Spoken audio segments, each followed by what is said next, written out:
My sister convinced my father to sell the family farm that had been in our family for 4 generations, and he let her. He sold the only home my kids had ever known. We packed our lives into a truck and drove away with nowhere to go, not a word from him for 3 years. Then, out of nowhere, a letter came, and I had to decide if I could ever forgive him. Bit of background: I, Lucas, grew up on my family's farm. It's been in our family for 4 generations. My sister Kelly and I couldn't be more different. While I stayed to work the land and raise my 2 kids, Sarah, 16F, and Ethan, 14M, Kelly chased the big city life. She's a lawyer in Chicago now, married to some corporate guy, living in a condo, kids in private schools, you get the picture. We were never close, but after my wife passed 5 years ago, the farm became everything to me. It's our home, our livelihood. I've put my heart and soul into keeping it running, especially after Dad, Frank, 68M, had a stroke 7 years ago. Since then, I've been handling everything: crops, maintenance, finances, with help from Sarah and Ethan. Dad still technically owns the land, but he's not been able to run things for years. Kelly's always been distant.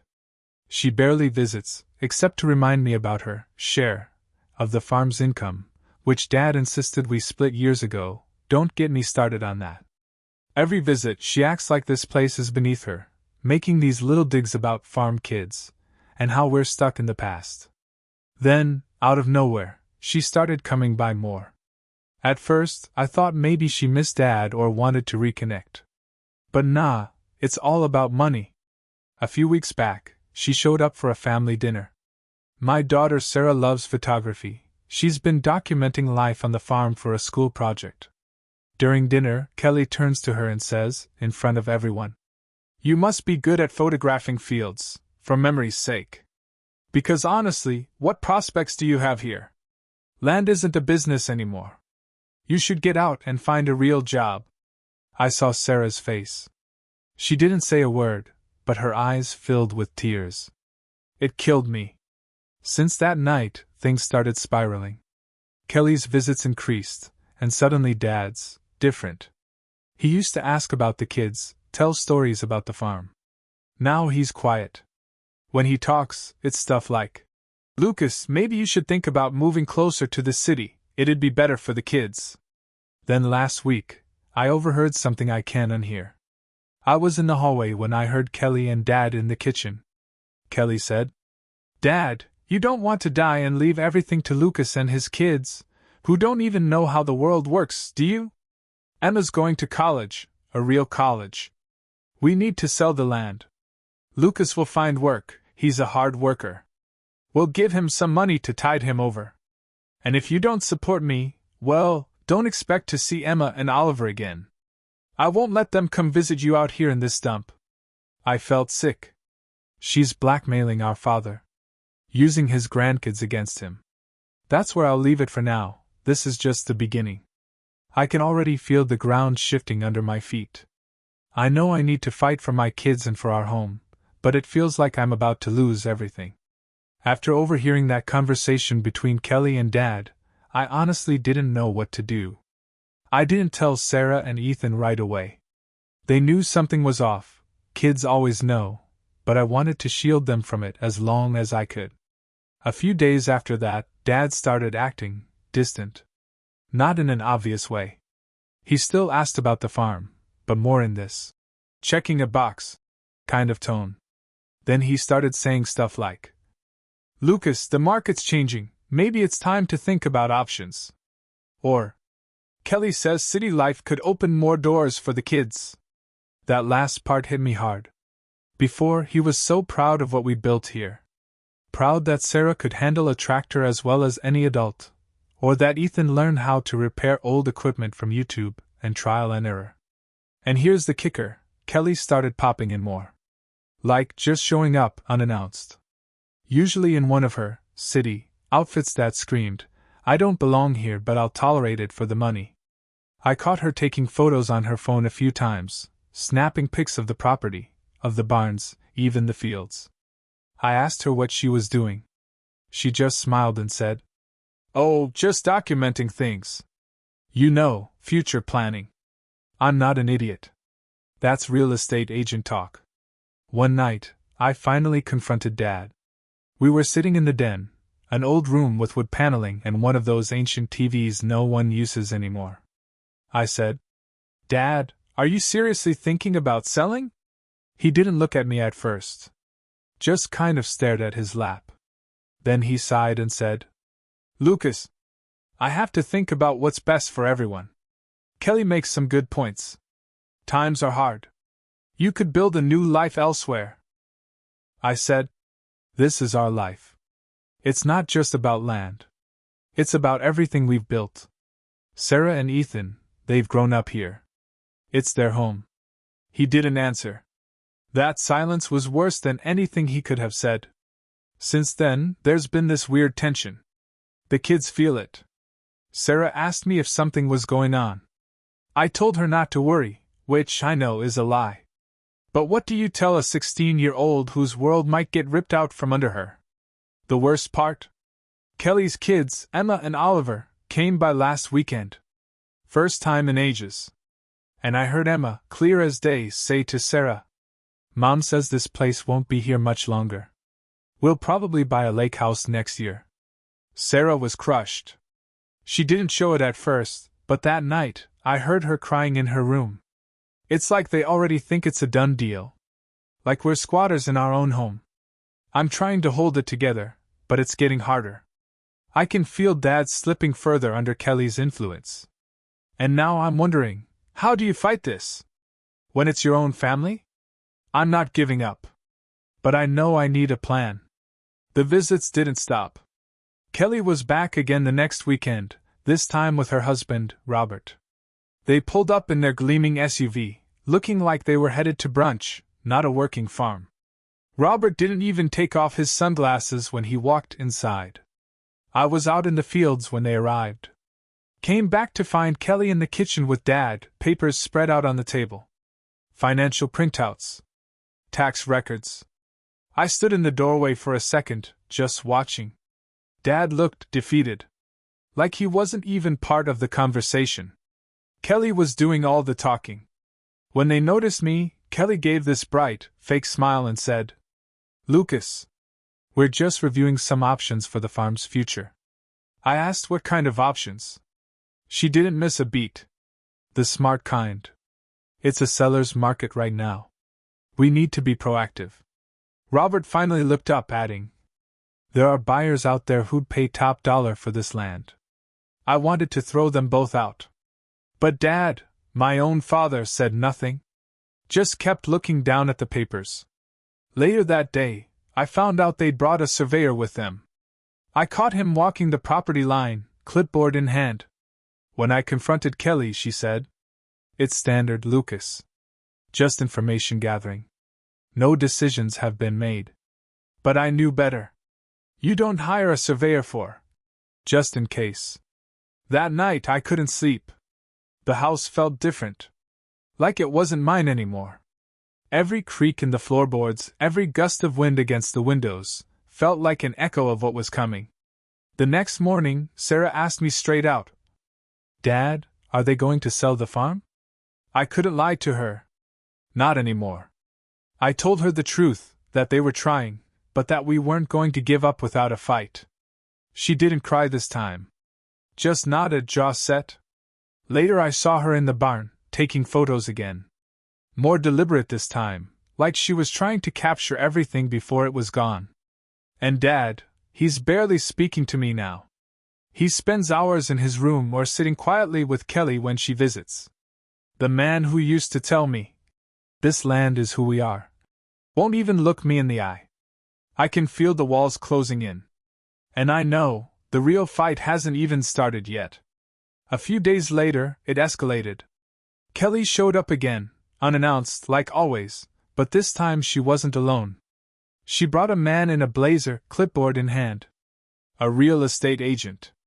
I came in from the fields covered in dirt and sweat, to find them strolling through the living room like they owned it, pointing at walls, jotting down notes.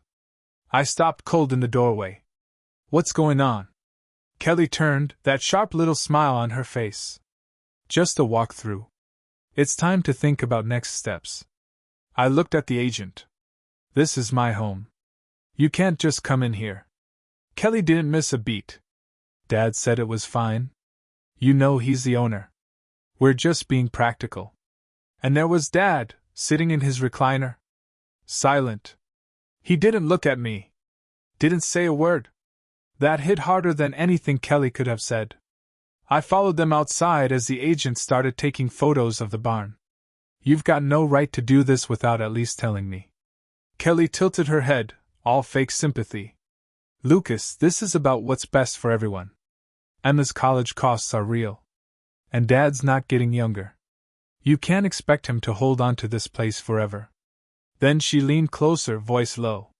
You pushing back is just going to stress him more. Think about that. Later that night, the house felt cold. Sarah and Ethan sat at the kitchen table, both of them pale and quiet. Sarah finally said, Dad, are they really going to sell? I didn't sugarcoat it. It's Dad's land. He can do what he wants with it. Ethan looked down, jaw tight. But this is our home. I sat with them a long time. I didn't make promises I couldn't keep. I just said, listen. I can't control what happens with the farm. But whatever happens, wherever we are, you two will always have me. I won't let anyone take us from each other. Sarah wiped her eyes. Ethan just nodded. That was the hardest part, knowing this wasn't a fight I could win if Dad had already made up his mind. But I could damn well make sure my kids knew they weren't alone. The next week felt like limbo. Every day, I kept waiting for something, a phone call, a meeting, some kind of announcement, but nothing came. Just the slow, creeping sense that things were moving behind my back. Dad barely spoke to me. When he did, it was short and strained. We used to sit together in the mornings, have coffee before the workday started. Now he was always too tired, or already on the phone with Kelly. She called constantly now. I could hear her voice through the door to his room, cheerful, coaxing, full of plans. Sometimes Dad would come out afterward looking worn down, saying things like, We'll see how things go. Or, It's not decided yet, but Kelly says it's a good opportunity. I stopped arguing. What was the point? Then, one afternoon, an envelope showed up in the mail, addressed to Dad, but I recognized the logo. Real estate firm. I didn't open it, but I didn't need to. The writing was on the wall. Sarah noticed too. She came in from her afternoon chores and found me sitting at the kitchen table staring at nothing. Dad, she said, voice small, are we going to have to leave? I wanted to lie. God, I wanted to tell her no, that I'd find a way to fix it. But that wasn't the truth. I don't know, I said quietly. We might. Her face crumpled. But before she could start crying, I pulled her close. Listen to me. No matter what happens, whether we're here or somewhere else, we'll be together. That's what matters. You and Ethan, you're my life. I'll never leave you. She nodded, clinging to me, her shoulders shaking. That night, after Sarah went to bed, Ethan came and sat next to me on the porch. We watched the sun dip behind the trees. I don't get it, he said. How can Grandpa do this? I didn't have an answer. Because honestly, I didn't understand it either. The man who taught me to love this land, who used to say it would always be ours, he was letting it slip away for the sake of money. Or maybe for Kelly's approval. Maybe both. Ethan sat there a while longer, then said, Wherever we end up, I'll help. I'll work. I just don't want us to split up. We won't, I promised. I don't care if we end up in a trailer or a tiny apartment, we'll stay together. That's all I could offer them now, not the land, not the house, not the future I thought we had, but at least the one thing I could control, being there for them, no matter what came next. The following days, I noticed a shift, small things at first. Dad stopped coming out to the barn. He'd always liked to watch Ethan work, or give me pointers. Even after the stroke, he'd sit on a stool while we tinkered with the equipment. Now, he stayed inside. Curtains drawn. The tractor broke down one morning, and I realized he didn't even ask about it. Then the mail started arriving in Kelly's name. Legal-looking stuff.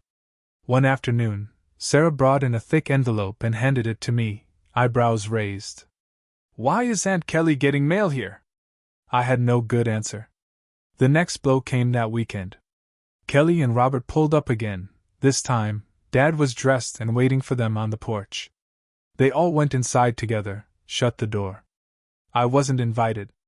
An hour later, I walked past the dining room and caught part of the conversation. Kelly's voice firm. "We'll list it quietly first, no need to stir up the community too soon. And we'll have everything ready for a quick close." Dad's voice was low. "I don't want this to cause trouble." "It won't," Kelly said smoothly. "Lucas will understand. He has to." That sentence. He has to. Like it was a done deal. That night, I didn't tell the kids. Not yet. But the air in the house had changed. You could feel it, like something hollowed out, something gone. The next morning, Dad called me into the living room. Kelly and Robert were there again. Kelly looked pleased, like she'd already won. Dad didn't meet my eyes. He just said, "Lucas, it's time to think about moving on. Kelly and I have been talking. Selling is the right thing. The money will help Emma. You've worked hard here, but it's time."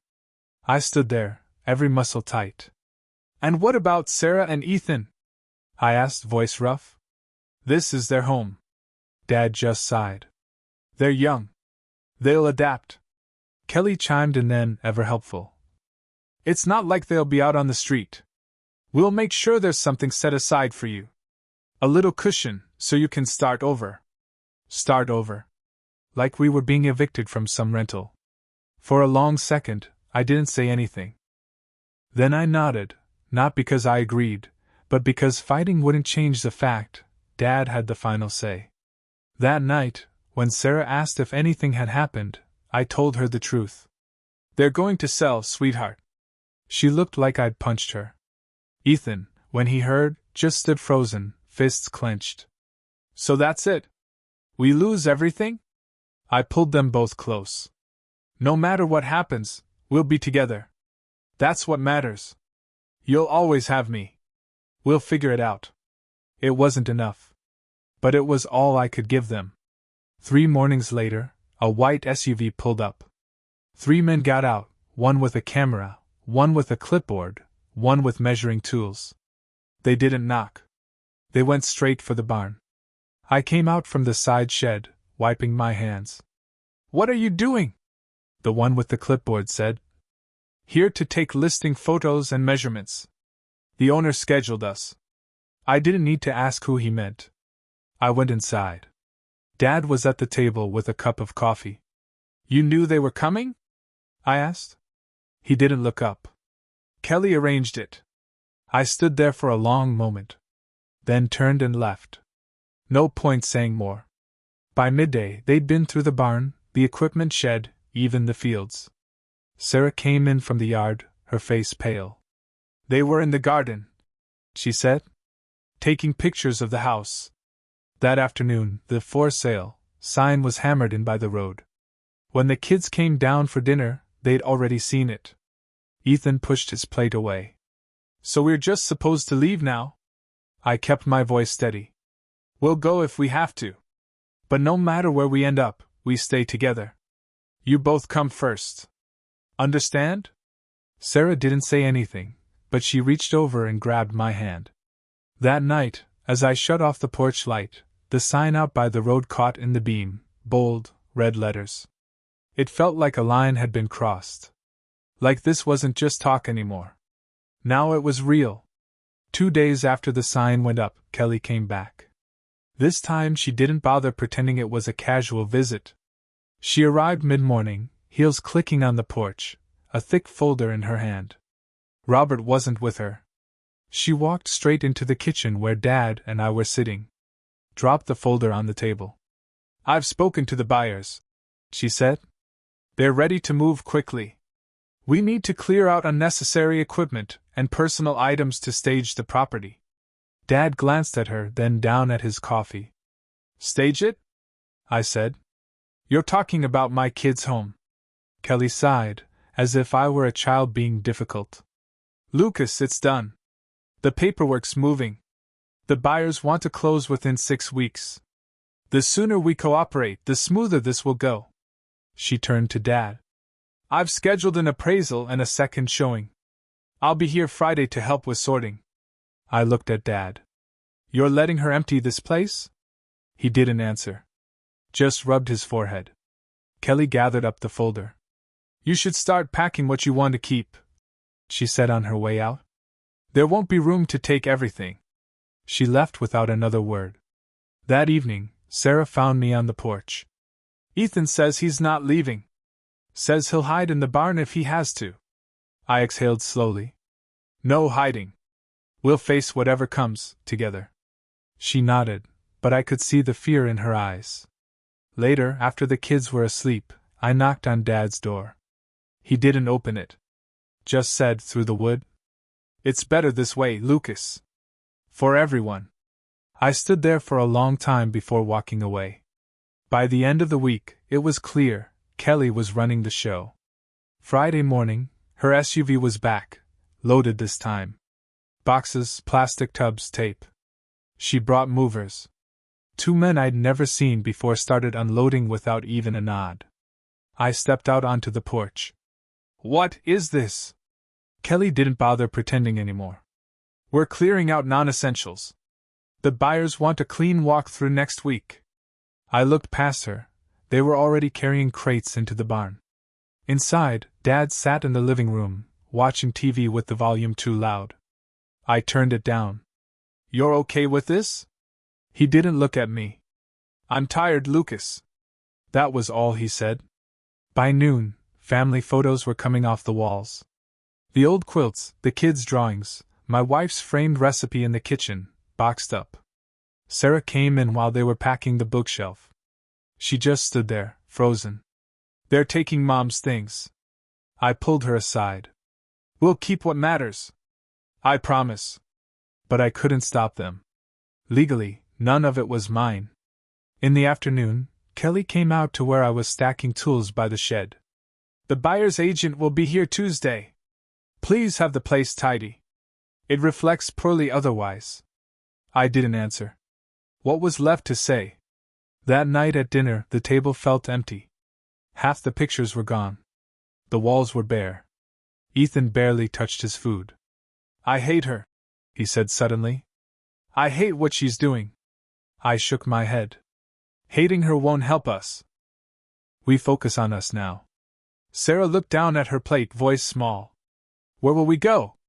I kept my voice steady. Wherever we need to. Together. That's all that matters now. But inside I knew it was moving faster than I'd expected. Faster than I could stop. On Tuesday, the buyers arrived. 2 cars pulled in, the agent, a couple, Kelly already waiting for them. They toured the house and land for over an hour. Dad didn't say a word. He sat in the living room while they walked past him, pointing at walls and making notes. When they left, Kelly stopped me on the porch. They'll be making an offer by the end of the week. That evening, an email came through, forwarded from Kelly.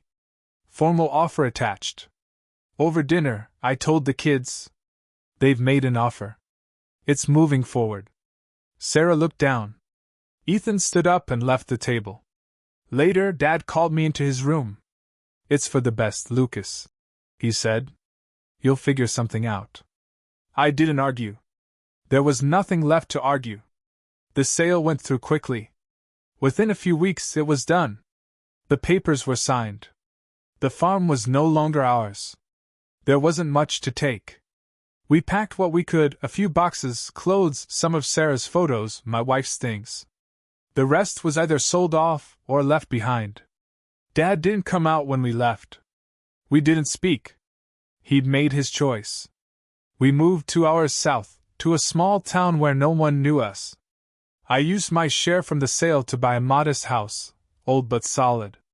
Not the farm, but at least it was ours. The first night there, we sat on the floor, eating pizza from the box. The place was half empty. Sarah looked around and said quietly, "It doesn't feel like home." I said, "It will. We'll make it one." That's all I could promise. 3 years passed. We never went back to the farm. After the move, I made a choice: no contact. No visits. No calls. Dad didn't reach out. Kelly didn't either, aside from one email that I deleted without opening. We settled into the new town. The house was small, plain, but it was ours. The kids and I made it a home. I worked at the hardware store, picked up side jobs when I could. Sarah finished high school and started taking photography classes at a local college. She built up a little business, portraits, events, small-town stuff, but it gave her purpose. Ethan graduated too. He got into a mechanic program and started working part-time at a local garage.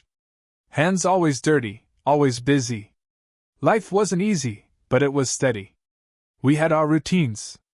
We didn't talk much about what had happened. The farm was like a closed chapter, one we all carried, but no one wanted to open. Then one day, this past spring, it happened. A letter arrived. No return address, but I knew the handwriting the moment I saw it. "Dad." Sarah brought it in from the mailbox, her face tight. "It's from Grandpa," she said, and set it on the kitchen table. I stared at it for a long time. 3 years. And now this. I wasn't sure I wanted to know what was inside. But part of me already did. I waited until late that night to open the letter. The house was quiet. The kids had gone to bed. I sat alone at the kitchen table, just me and the envelope. When I finally tore it open, my hands shook more than I expected. It was long, 5 handwritten pages. The writing was uneven, shaky in places. Dad's words spilled out in a way I'd never heard from him before. He said he was sorry. Over and over. He said he had let fear guide him, fear of losing Kelly, of being alone, of conflict. He admitted that after the sale, Kelly stopped coming. Barely called. Didn't bring the grandkids anymore. The farm had been stripped, sold off piece by piece. The house was remodeled, rented out to strangers. I thought I was doing what was best. He wrote. I was wrong. I lost everything that mattered. He said he'd been sick, heart problems, trouble walking. A neighbor was helping him with groceries. He ended the letter with, "I don't expect forgiveness. But if you can, please write. I miss you. I miss Sarah and Ethan. I think about them every day." I sat there a long time after I finished reading. The kitchen clock ticking was the only sound. I didn't cry. I didn't feel relief either. Just hollow. He had chosen. He had watched us pack our lives and drive away. And now, years later, he wanted to reach back across that distance. I didn't know if I could meet him halfway. The next morning, the letter was still on the table. Sarah came down first. She saw the open pages, sat across from me. "You read it?" I nodded. "Yeah." She hesitated. "Is he sorry?" "He says he is." I didn't offer more. I wasn't sure what else there was to say. A little while later, Ethan came into the kitchen. He looked at the letter, then at me. "From Grandpa?" "Yeah." He didn't ask what it said. He just sat down and stared out the window. After a long silence, Sarah spoke. "Are you going to write back?" I rubbed my hands over my face. "I don't know. Not right now." I looked at both of them. "You need to know something. Whatever happens with him, it doesn't change us. We made it through this. We've got our life here. You're both doing good. We're okay." Sarah nodded. Ethan didn't speak, but I saw the tension leave his shoulders a little. I folded the letter and set it aside. I didn't throw it away. But I didn't pick up a pen either. Some things, even when they're forgiven, can't be undone. It's been a few months since the letter came. I still haven't written back. I've thought about it. Some days more than others. But every time I sit down, the words don't come. I'm not angry the way I was. Not anymore. But trust, that's something else. You can't rebuild trust just because someone says they're sorry. especially after what was lost. I think what hurt the most wasn't losing the land. It was losing what it meant. The memories, the pride, the roots. And knowing that my own father, the man who taught me what that land stood for, was the one who gave it up. But here's what I've learned: a home isn't a place. It's the people you hold on to when everything else is gone. Sarah's thriving with her photography. Ethan's doing great with his work. We've built something here, the three of us. It's not the life I imagined, but it's ours. If I had one piece of advice for anyone going through something like this, it's this: don't tie your worth, or your family, to land or things. People can take those from you. What matters is who you are when it's all gone, and who's still standing beside you. Sometimes forgiveness is a long road. Sometimes you don't reach the end. And that's okay. For now, we're moving forward. Together. And that's enough.